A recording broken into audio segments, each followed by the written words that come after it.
Let's ride. The Ryder Cup tees off on Friday from Bethpage Black, where the U.S. is looking to protect home soil. The famed course in New York is hosting the Ryder Cup for the very first time, and the United States looking to avenge its 2023 loss to the Europeans when they got crushed in Rome. Collin Morikawa was on that team. He's ready for a rowdy atmosphere.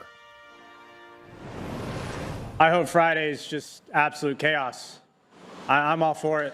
I think it feeds into who we are and the American players and the American team. We want it.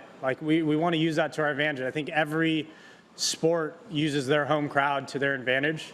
And just because we don't play in a setting like this doesn't mean the craziness of what New York and the rest of the country that people are traveling in from, that doesn't mean we can't use that to our advantage. I think we really have to tap into that.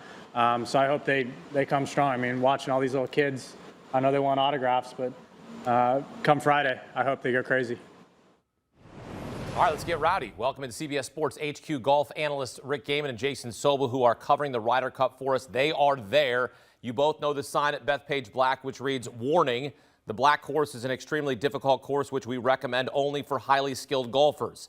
Jason, set the scene for us there and what the vibes are like ahead of the Ryder Cup. Well, Akeem, I don't think Collin Morikawa has too much to worry about. I grew up about 20 minutes from Bethpage. In fact, I'm in my childhood home right now, just down the road, and I can assure you, we New Yorkers are not a quiet bunch. It's going to be loud out there, and I could guess that I think we're going to lose some decorum out there as well. I would not be surprised if an underlying subplot and maybe the main theme of the entire Ryder Cup turns into the New Yorkers versus Team Europe, because it's going to be super loud, and I'm not so sure that it's not going to be loud in the backswings and the downswings of the European players as well. If Collin Morikawa wants chaos, he's going to see some chaos starting on Friday. U.S. has won the past two Ryder Cups at home, Rick. Describe the emotion and what it means for the Americans to be playing in front of their home crowd. Yeah, I think it's important to hold court when you're at home. We've seen that over the course of Ryder Cup history. You've got to be able to defend your own soil, and there is something to it. You know, you look at the way that these teams perform both on the road and at home, and the home teams do have a significant advantage. When you are playing in a highly volatile situation like match play, where you might only be hitting some of the shots like an alternate shot, and you're going up against maybe one or two other players from the other team, I mean, emotions are a big deal. Guys run hot. It changes the numbers that they hit into clubs and the adrenaline that's flowing through them. It is a skill to be able to handle your emotions. So if you can make half of the competitors uncomfortable, which is what the Bethpage faithful is going to try to do over the course of the weekend, that would be a very valuable asset. So it really is a skill to be able to play while you're nervous and while you're under a lot of pressure. Well, a point of contention going into the week, pay to play. The PGA of America paying each player $500,000 with $300,000 to charity. European captain Luke Donald took a subtle dig at the Americans, saying, quote, "We're fueled by something money cannot buy." Jason, what's your reaction to Luke Donald's comments at the opening ceremonies? Akeem, this is America. We pay 18-year-old backup quarterbacks $10 million a year to sit on the bench. It's an extra $200,000 for these players on the U.S. team. And quite frankly, all of them who have been asked have already said it's going straight to charity anyway. Are we really going to complain about giving more money to charity? This is a non-issue. I get that Luke Donald's trying to lean into it. I get the European press and the players are trying to lean into it and trying to get that team together. But really, this is nothing. Yeah, we can talk about how they should be paid, they shouldn't be paid. Everybody's making money but the players. That's not really the point of what Luke Donald's trying to do. Luke Donald is trying to provide his team a rallying cry, give them a chip on the shoulder. They have done a very good job of finding things to rally around. You see they wear similar uniforms to times that in Ryder Cup history that they've won on American soil. You'll see quotes from legends like Seve Ballesteros all over the locker room. They're going to find these things to rally around. And clearly one of the things they're rallying around right now is we do this for pride. We do this because we want to be here. Those American pigs, they need the cash for them to show up. That's going to be the rallying cry in the European locker room. We'll see if it works, but that's the goal here. Sounds like a poverty statement. That's what it sounds like. I'm not trying to make fun here. Okay, I am actually. But when you say something like that, we're not fueled by money. Well, none of the players are fueled by money in this event. You're all fueled by pride. You're trying to win for your country. This is about an Olympic moment. So save it. All right. That's all I got to say, Luke. Save it. All right. Save it for match play. OK. European Ryder Cup team is nearly the same as the 2023 squad. 11 of the 12 players returning. The only change is Rasmus Højgaard replacing his twin brother Nikolai Højgaard. U.S. team, Ryder Cup team is led by the captain Keegan Bradley, has 4 first-timers on it. J.J. Spaun, Russell Henley, Ben Griffin, Cameron Young, who knows this course well. He won the 2017 New York State Open hosted at Bethpage Black when he was an amateur. Jason, how are you evaluating the rosters as the U.S. looks to really challenge the Europeans' continuity?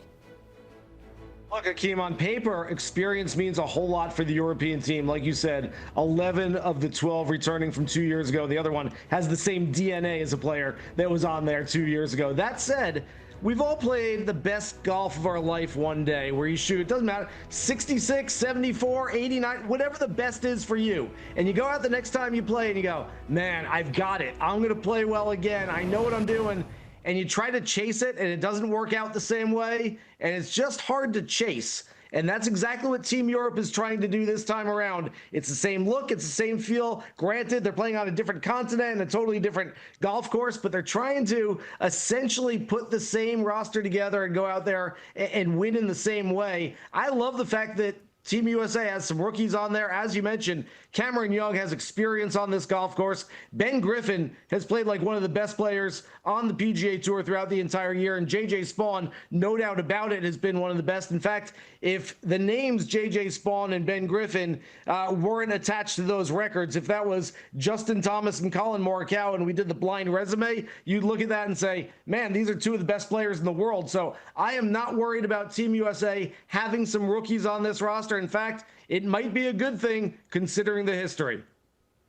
I do find the roster constructions very fascinating here. Obviously, you've got Scottie Scheffler, the best player in the world. He's going to lead the American sides. But really, the top 7 or 8 golfers on both ends of this are very talented. The Europeans stack up very well at the top of their roster. There might be some more question marks down at the bottom. The depth for the Americans always seems to be a big benefit, but I do put a lot of value in the continuity, Hakeem. 11 of 12 players returning. We've never seen that many players return. Luke Donald just being a captain in back-to-back Ryder Cups is something that we haven't seen from either squad in 30 years. This is really uncharted territory in modern Ryder Cups to try to just run this right back after convincing victory in Rome. I think it's worth a lot. We're going to find out when this thing kicks off on Friday and, of course, throughout the weekends. But I think they have a very good game plan that they've been able to fall into right out of the gate.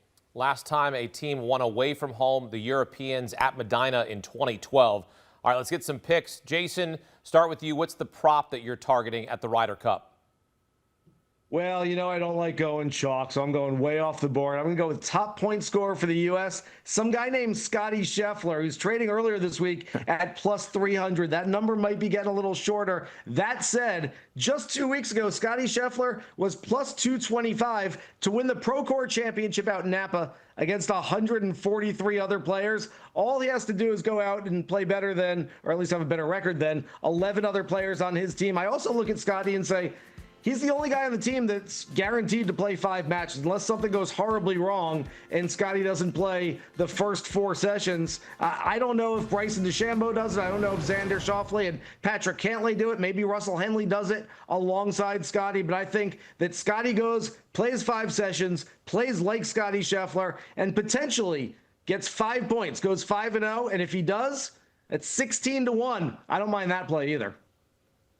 Yeah, there's a really good chance that Scottie does play all 5 sessions. I'm going to go with J.J. Spaun here. Our U.S. Open champion, he won at Oakmont, a golf course that was very long and penal if you missed the fairway. I'm not sure the rough will be as nasty at Bethpage this week, but I've got him to earn at least 2 points at plus 110. So he's just got to find a couple of points out there, and I think that he is going to be very easy to be paired with. He hits a lot of fairways. He's a phenomenal putter. He is a very low-key, easy personality to go alongside with. And while I do think that Scottie Scheffler and Russell Henley will play together quite a bit, they've They've got this budding partnership over the course of the last couple of years. I would not be surprised to see Scottie Scheffler and JJ Spaun play one match together. They've been playing a lot of practice rounds together. It was Henley, Spaun, and Scheffler grouped together for the first 2 rounds of the Pro Tour, which was basically a tune-up, a warm-up for the Ryder Cup. So I would not be surprised if Spaun also gets to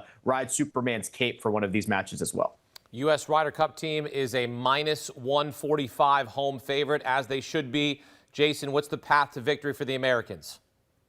Well, first of all, like I said, Scottie Scheffler goes 5-0. The Americans only need 9.5 points in the other 23 matches. Easier said than done, I know. That said, I'm riding with the trend. As we mentioned earlier, 12 of the last 14 editions of the Ryder Cup, the home team has held serve and won. That's a pretty big pattern that I am looking to lock in this week. I like the U.S. to win. That said, Hakeem, I do not like the minus 145. This is a tournament where we see ebbs and flows. We see momentum shifts, and I'm going to wait until Europe grabs some momentum and that number gets at least closer to even money, maybe minus 105, minus 110, and that's when I'll jump on the U.S. Might be Friday morning, might not be till Saturday afternoon, but I'm assured that at some point that number is going to get a little bit longer for the U.S., something closer to even money. USA, USA. Rick, this better be USA because we're getting rowdy and we want the chaos, and Collin Morikawa called for it, so you better give it here. You're not going to get it from me, Hakeem. Okay, this is Team disconnect Europe, the Zoom, my friend. Yeah, my internet's about to drop out. Right, no, this is Team Europe for me. He is getting anywhere from plus 150 to plus 170, depending on where you're looking. I love the continuity of this team. I love that everything that Luke Donald has done, not only in Rome, but every day since then. And I think they're going to ride their horses. Jason said, what's the pathway to, the U.S. winning? It's Scottie Scheffler, and he's right. It's Rory McIlroy. It's Jon Rahm. It's those guys going out and earning a lot of points for the Europeans and maybe hiding some of your weaker players on the bench throughout this event. I like the value. I like the continuity. I think that Europe is going to give the Americans all they can handle this week. At Rick Run Good. At Rick Run Good. If you see him out there, give him a good run. No, I'm just messing around. No, I mean, come on. Jason has the right answer. There's only one right answer. The home team has won 5 straight Ryder Cups. We'll have complete Ryder Cup coverage here on CBS Sports HQ. Jason Sobel and Rick Gehman with us as they will get us set and take us through the weekend from Bethpage Black. Man, we are excited for this event. It's going to be awesome. And for more great golf content, check out the Early Wedge. The 2025 Ryder Cup Best Bets episode is available on demand. You can also join Rick and Jason live 6 p.m. Eastern on Friday for post-round analysis and live wagering. Watch on the Sportsline YouTube channel or find episodes in the Early Edge podcast feed wherever you get your podcasts.